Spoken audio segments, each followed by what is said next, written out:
Hi, I'm Paul Catalinato, and this is Vintage Eights, a postmortem on analog horror. A post about the demise of analog horror feels almost as cliche as the genre's own tropes: human-shaped pictograms, TV static, and stretched-out faces. This video is both a case in point and apparently fashionably late to the funeral. So, despite the video's title, I don't actually believe the genre is dying or dead. Even if every filmmaker online stopped contributing to the genre, it wouldn't be fair to say analog horror is deceased. It would take an otherworldly threat commonly featured in analog horror to wipe it from existence. But there's no denying the enthusiasm has cooled. It feels like we're witnessing the end of something. I see it both as a creator and as a viewer. I operate on the information I'm given, and I make the most educated. To hell with you, Davenport. As far as I'm concerned, your head is so far up your ass. I'm making this video because I've spent my adult life studying cinema. And while public interest may have waned, the discussion around analog horror hasn't. In fact, I'd argue it stirred more concern than even the slasher genre at its peak. Maybe even on par with the superhero fatigue we're seeing now. That says a lot, especially for a YouTube exclusive, ultra low budget genre with a hyper niche audience. I've seen scholarly articles written about analog horror. I can say that from experience. I've been interviewed by Dread Central and by students working on MAs in film studies. Now it's even showing up in college courses and media theory journals. Academics are dissecting how the genre uses nostalgia, liminal spaces, and media decay to explore themes like trauma, memory, and institutional distrust. That's remarkable for a form of storytelling that basically grew out of YouTube uploads and creepypasta threads not that long ago. What makes that even more impressive is how deeply rooted the genre is in DIY culture and outsider art. These aren't studio projects yet. They're often made by individuals with limited resources, using outdated software and found footage. And yet the impact has been strong enough to earn academic attention. That speaks volumes about the emotional and cultural weight analog horror has carried, even if its mainstream moment may be fading. Now, I'm not going to define analog horror here. Most creators take liberties with the format, and I'm guilty of that too. There's no official rule book. Some videos lean heavily on the VHS aesthetic, while others just borrow the tone or structure. Some focus on cosmic dread or government conspiracies, while others are more surreal or psychological. And that's part of the appeal. In my opinion, analog horror is more of a film language than a film formula. It borrows from found footage, public access broadcasts, educational videos, anything that feels dated, degraded, and a little off. But how each creator assembles those pieces varies widely. So trying to pin it down too tightly kind of misses the point. The genre thrives in ambiguity. In fact, the more undefined it is, the more room there is for innovation. So instead of a eulogy, I'm going to offer 8 thoughts on analog horror. 8 things that I've been thinking about since starting on this journey a little over 3 years ago.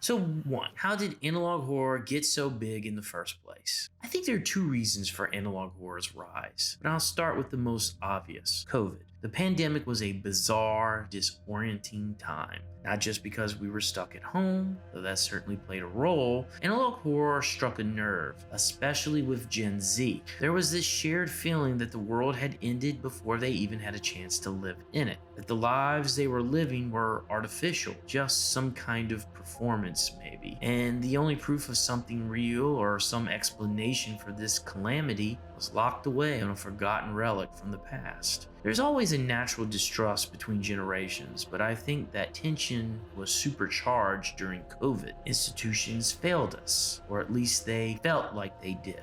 The only thing that evokes a similar emotional weight is climate change, which also factors heavily into the apocalyptic tone and otherworldly dread of analog horror. It's a genre born from helplessness. The fears we couldn't articulate in real time started leaking into the stories we told.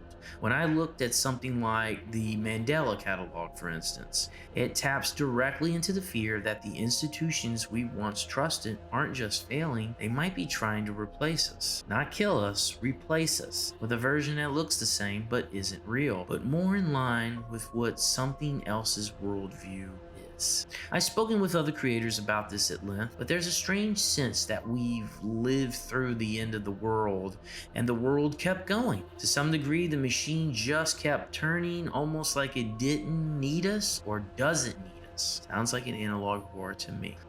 So the more helpless we feel, the more analog horror resonates, not just as entertainment, but as an emotional release. It gives shape to fears we can't always name and makes sense of a world that often doesn't.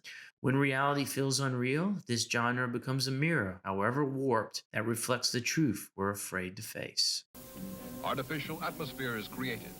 Everything done to build an Earth away from the Earth. No man living today can predict exactly. 2. Marvel movies and the special effects arms race. It's worth noting that during the rise of analog horror, we were also living through a period dominated by some of the most visually intense films in history. Marvel movies, billion-dollar blockbusters, and now AI-generated imagery have pushed special effects to near photorealistic extremes. At a certain point, everything started to look too perfect, too polished, almost like we can't believe our eyes anymore. Analog horror feels like a rebellion against that. Instead of hyperrealism, it embraces imperfection. Tape glitches, degraded audio, static overlays, these flaws create unease. They suggest horror rather than show it outright. And that's not new. Horror has always thrived in grainy lo-fi aesthetics. Just look at the Blair Witch Project, Paranormal Activity, or even the Texas Chainsaw Massacre. The uglier the image, the more it crawls under your skin. Analog horror taps into the same visual discomfort, reminding us that fear doesn't need to be rendered in 4K. Sometimes the distortion is the dread. I don't think it's a coincidence that both genres are currently in a critical valley. Plus, the rebellion against polished cinema has led to what I believe a recent explosion of IP horror. So IP analog horror. I think we're going to see more and more analog horror based on existing IP, especially as younger filmmakers continue to explore the genre. Analog horror thrives on liminality and nostalgia. We feel safe with the familiar, which makes it all the more disturbing when that familiarity gets corrupted. That's why existing IP fits so well. When something you loved as a kid, a cartoon, a video game, a jingle from a cereal commercial, gets filtered through static, VHS fuzz, and cryptic voiceovers, it turns comfort into dread. That's the analog horror sweet spot.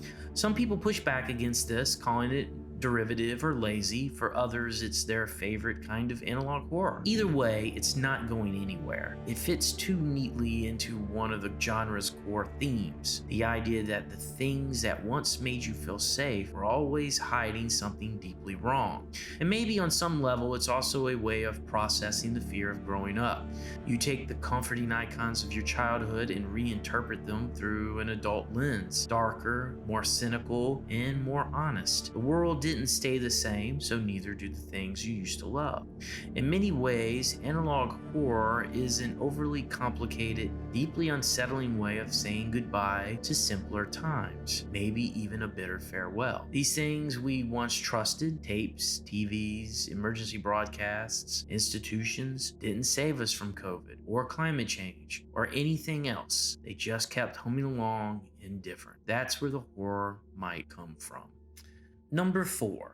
The illusion of simplicity. Analog horror has a stripped down visual style, and that gives the impression it's easy to make. To some degree, it is. Take it from someone who's made dozens of films. Anyone who's tried knows the truth. The hardest part of making movies is actually making the movie. It takes a ton of work to gather a crew, rent equipment, lock locations. It's expensive, time consuming, and logistically exhausting. Back in the COVID era, and I hate to keep bringing it back to that point, but that kind of collaboration wasn't even possible. I was at the time teaching online. Film classes are primarily group work. Ask your college friends and family in film classes. It's true. You have to work with other people. Usually. During COVID, I was assigning films that could be made on your own.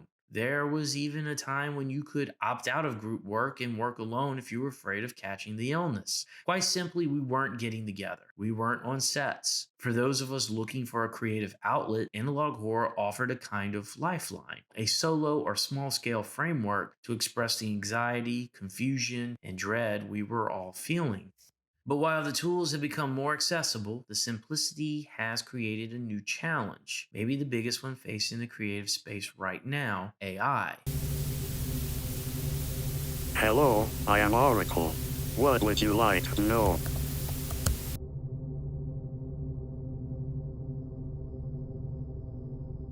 AI in the future of art is definitely on display with analog horror. It's probably clear by now that I'm concerned about the role AI will play in the future of art. That concern has been at the core of several Vintage Age projects: the Oracle Project, the Sinkhole, the Human Trials, and most notably, Itch.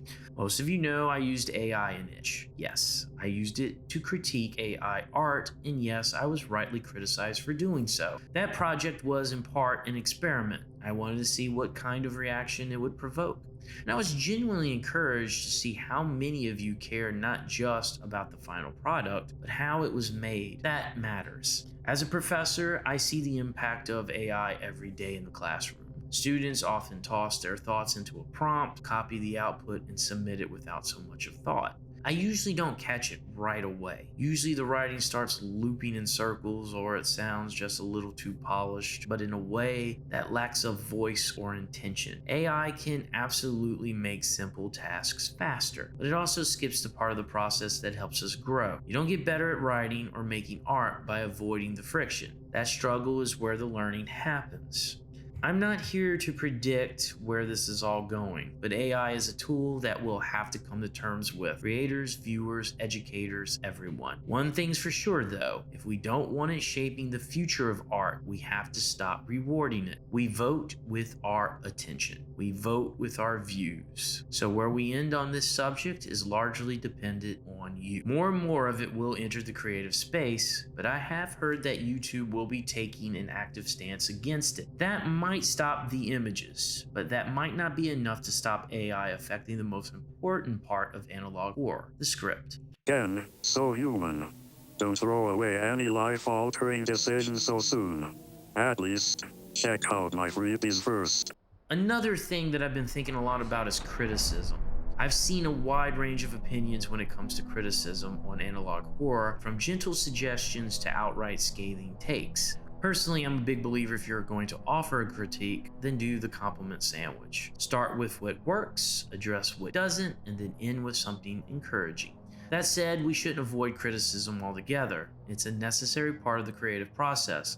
If you put something out into the world, you have to accept that not everyone is going to like it. That's just part of the deal. Some people like me, others hate me. Just check out the Analog Horror Reddit page. There are people on there who I think would genuinely yell at me and say not very nice things about my mother, if given the chance to meet me. But there are those that are engaged and like what I do as well. Learn from those that don't like you and thank the ones that do.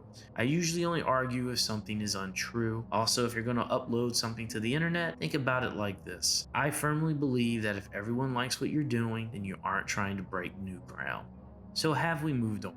What's interesting to me is that while viewer engagement may have dipped, more analog horror is being made than ever. And I think that has a lot to do with the points I mentioned earlier: nostalgia, accessibility, and the rise of younger creators. Honestly, I think more people complain about analog horror than actually watch it. So have audience moved on? Yes, in a way. We've moved on to other things. Maybe it's because too many people showed up to the party. When something becomes successful, imitation is inevitable. It doesn't mean less good content is being made. It just means more not so good content is flooding the space. For a viewer, that can be exhausting. We really need more tastemakers in this space. Now that COVID is firmly in the rear view, we're all chasing new trends. Could analog horror have another heyday? Possibly. Look how long it took slashers to come back. We still haven't seen the return of the romantic comedy. Personally, I think the genre works better as a creepy niche. But if something breaks out, then you'll see it return to its glory days, if only temporarily. Maybe the upcoming DC universe will encourage people to search out grainy, weird stuff. Here's hoping.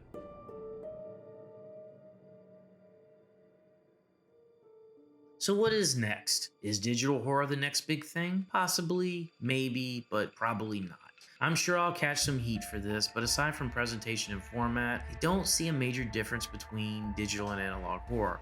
Both, as they're currently defined, revolve around uncovering something sinister in the familiar. That's probably why so many arguments online boil down to what is or isn't analog horror in the first place. But we are going to see more of it. Filmmakers are getting younger, and we're getting farther away from the day when VHS tapes were everywhere. The nostalgia is shifting. I wouldn't be surprised if one day we get a haunted streaming stick or a cursed autoplay recommendation.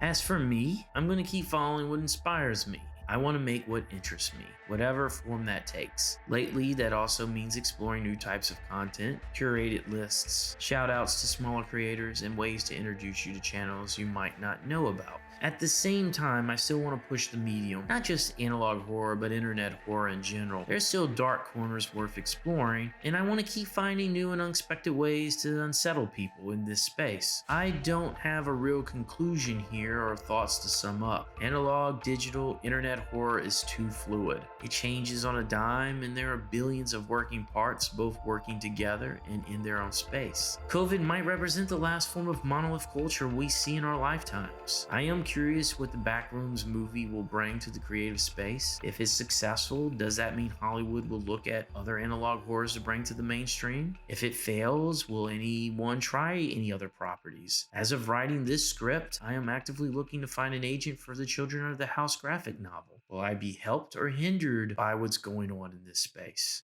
Only time will tell. Oh well, I'm done rambling. Let me have it in the comments below. If it's mean, try the compliment sandwich.